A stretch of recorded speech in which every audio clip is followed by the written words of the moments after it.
The moment I saw that listing pop up on Facebook Marketplace, I knew this was going to be either the best decision or the absolute worst mistake of my entire life. A 1989 Batmobile replica, completely destroyed, sitting in someone's backyard for who knows how many years, covered in moss and bird droppings, missing half its parts, and they wanted $300 for it. $300. Most people scrolled past thinking it was junk, but I saw something different. I saw potential, I saw history, and honestly, I saw the most insane restoration project I could possibly take on.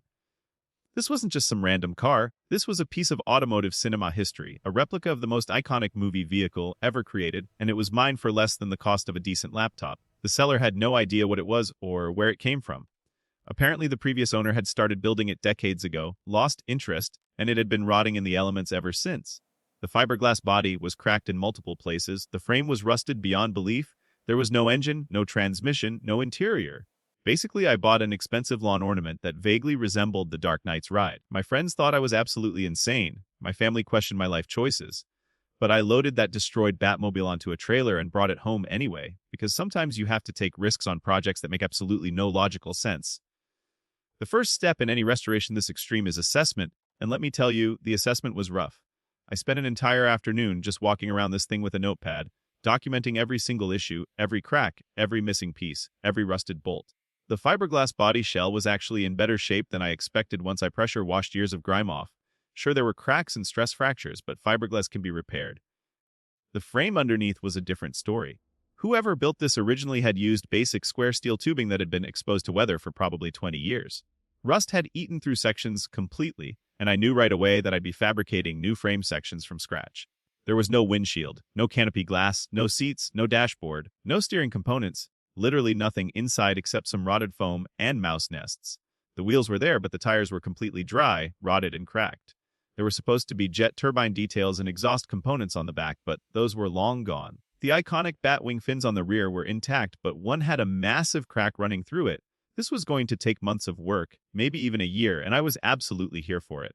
I started by completely stripping the body off the frame, which sounds simple, but when you're dealing with decades-old fiberglass that's bonded and bolted in weird ways, it becomes an archaeological excavation. Every bolt had to be cut with an angle grinder because nothing was coming loose naturally. As I removed sections, I documented everything with photos and measurements because I'd need to remember how it all went together during reassembly. The sound of the grinder cutting through those old bolts was oddly satisfying. That high-pitched whine in the shower of sparks, the metallic smell in the air, the vibration in your hands. Once the body was completely separated, I could finally see the full extent of the frame damage, and yeah, it was bad. But bad is fixable. Bad just means more work. The frame restoration started with cutting away every single rusted section. I set up in my garage with proper ventilation because cutting rust creates some nasty dust, and I spent days methodically removing compromised metal. The angle grinder became my best friend during this phase, cutting, grinding, smoothing, preparing surfaces. Each cut had to be precise because I was essentially performing surgery on this frame, removing the cancer of rust and preparing healthy metal for new sections to be welded in. I measured everything multiple times because getting the dimensions wrong would throw off the entire body alignment later. I fabricated new frame sections from fresh steel tubing, cutting precise angles, fitting everything before committing to welds. The welding process itself was therapeutic in its own way. The bright arc light, the crackling sound, the smell of hot metal, laying down clean beads that would hold this machine together for decades to come. I reinforced areas that seemed weak in the original design, adding cross, bracing, and support where the original builder had cut corners. This frame was going to be stronger than it ever was originally. While the frame was getting its new life, I turned attention to the fiberglass body. Fiberglass repair is an art form that requires patience and precision. Each crack needed to be ground out into a V shape to allow proper resin penetration. I mixed fiberglass resin with hardener, that distinct chemical smell filling the workspace, and carefully applied layers of fiberglass mat and resin to each damaged area. The process is methodical. Wet out the mat completely, eliminate air bubbles, build up layers gradually, let each layer cure properly before adding the next. Some cracks were deep and required backing patches on the inside for structural integrity. The rear bat wing fin with the massive crack took an entire day of careful layering to rebuild properly. Once all the repairs were structurally sound, the real tedious work began. Body filler and sanding. So much sanding. I applied body filler to smooth out repair areas and imperfections, let it cure, then sanded it smooth. Applied more filler, sanded again. This cycle repeated probably 50 times across the entire body, starting with coarse 80 grit sandpaper to shape, moving to 120 grit to refine, then 220 grit to smooth, finally 400 grit for the final surface prep. Your arms get tired, your fingers cramp, dust gets everywhere despite the respirator, but gradually the body transforms from rough and damaged to smooth and ready for paint. The painting process required building a makeshift spray booth in my garage using plastic sheeting and a ventilation fan. I started with multiple coats of hide build primer, letting each coat flash off before applying the next, then wet sanding the primer smooth with 600 grit sandpaper. The goal was a perfectly smooth surface because any imperfection would show through the final paint. Once the primer was perfect, I mixed the gloss black paint, and not just any black, but the deepest, glossiest black I could find because the Batmobile demands that mirror-like finish. I set up my spray gun with the proper tip size and pressure, practiced the technique on cardboard, then committed to the real thing. The first coat went on thin and even, just a light tack coat to give subsequent coats something to grip. Each additional coat built up the color and gloss, the wet black surface reflecting light like liquid obsidian. Between coats, I carefully checked for runs or imperfections, fixing any issues before they became permanent. The final coats went on perfectly smooth, and after proper curing time, I wet sanded with ultra-fine 2000 grit sandpaper and then hit it with polishing compound. The result was a finish so glossy and deep you could see your reflection clearly in the surface. Now came the fun part, bringing this machine to life mechanically. The original Batmobile used a Chevy V8, but I decided to go with a more modern fuel. Injected small block Chevy 350 that I sourced from a salvage yard for reasonable money. The engine needed a complete rebuild, so I tore it down to the bare block, inspected everything, replaced worn components, cleaned and painted everything, then carefully assembled it with new gaskets, seals, and bearings.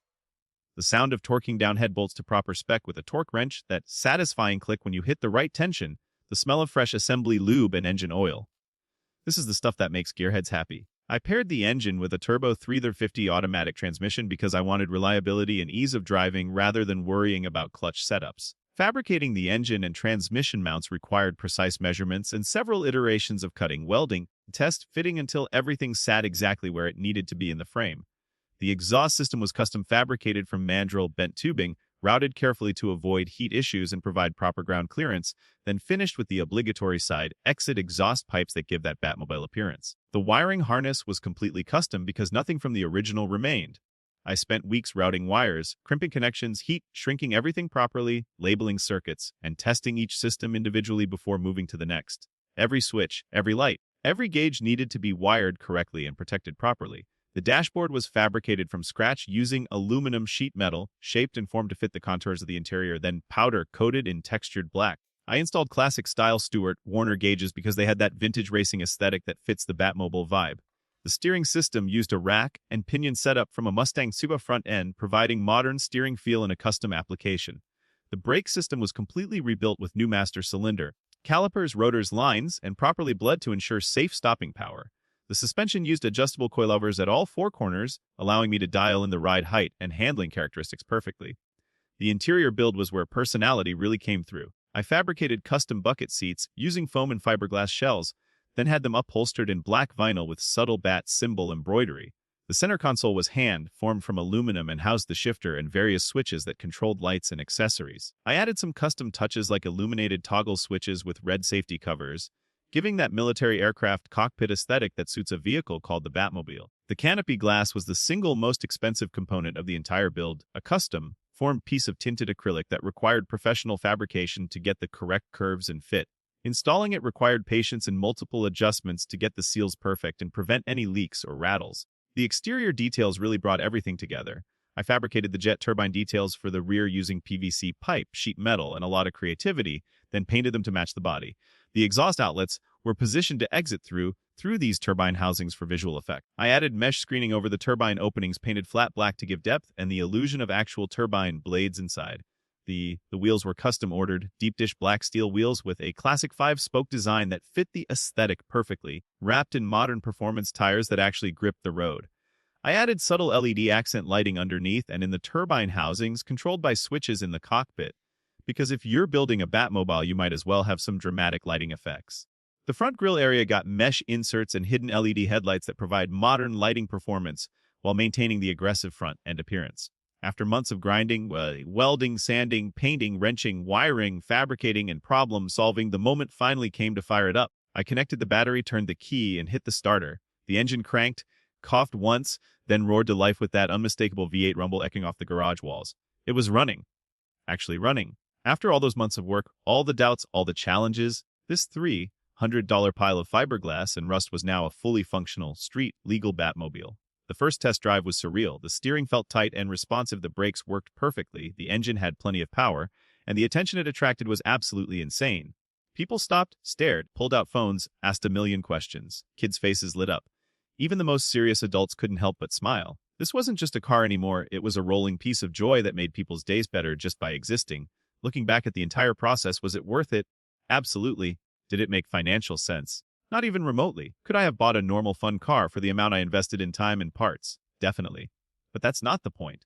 The point is taking something completely destroyed, something everyone else saw as worthless junk, and transforming it through skill, patience, and determination into something genuinely special. Every time I drive this Batmobile, I remember every challenge overcome, every problem solved, every late night in the garage covered in fiberglass dust or metal shavings. This build taught me that the most rewarding projects are usually the ones that seem impossible at the start. $300 bought me way more than a destroyed replica.